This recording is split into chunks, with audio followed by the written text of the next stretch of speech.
Sa video na ito, ipakita ko sa iyo kung paano mag-live sa Facebook gamit ang BeLive TV live streaming software.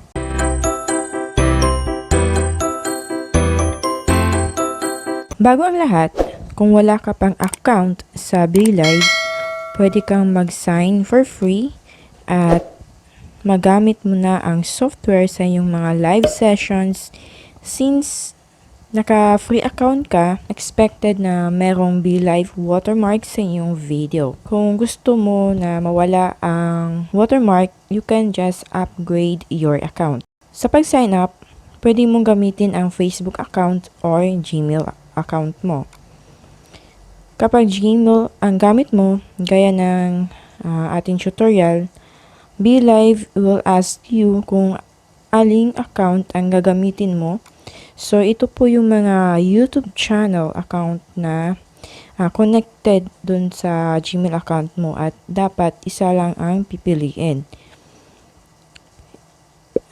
So, right now, ito na ang BeLive Studio kung saan makikita mo ang iyong mga live settings para sa iyong pagla-live stream.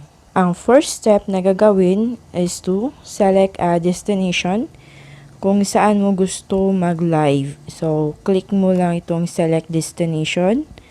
Piliin ang Facebook. Pagkatapos, may another option ka na makikita kung saan you have a choice. Kung sa timeline mo mag-stream live or sa Facebook page or sa Facebook group. So, ikaw na ang bahalang pumili. This time, piliin ko ang Facebook page. Ito yung mga FB pages na ikaw ang admin. So, kung marami kang FB page, pumili lamang ng isa. Next is to set up your live stream title and description. And then, huwag kalimutan i-click ang Save button.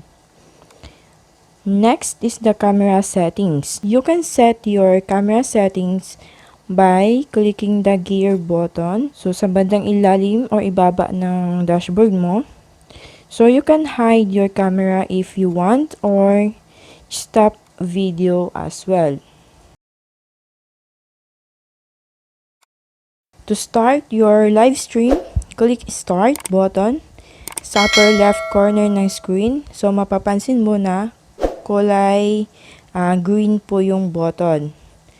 Pagkatapos, click mo ulit para mag-start na siya. You will see a 3 seconds countdown bago mag-start ang live session mo. So, after the countdown, so your video is going live or mag-live na po siya.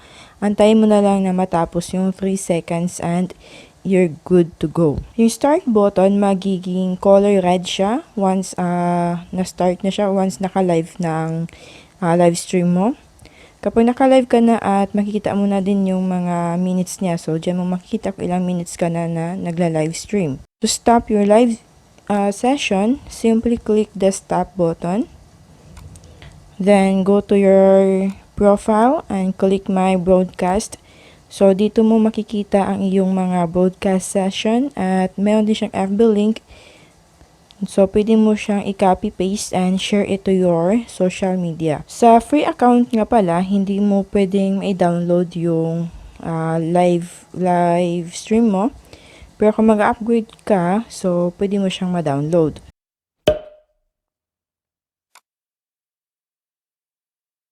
For full BeLive TV tips and tutorials, meron po akong ginawa na separated video. So, you can watch in this video and I will see you there.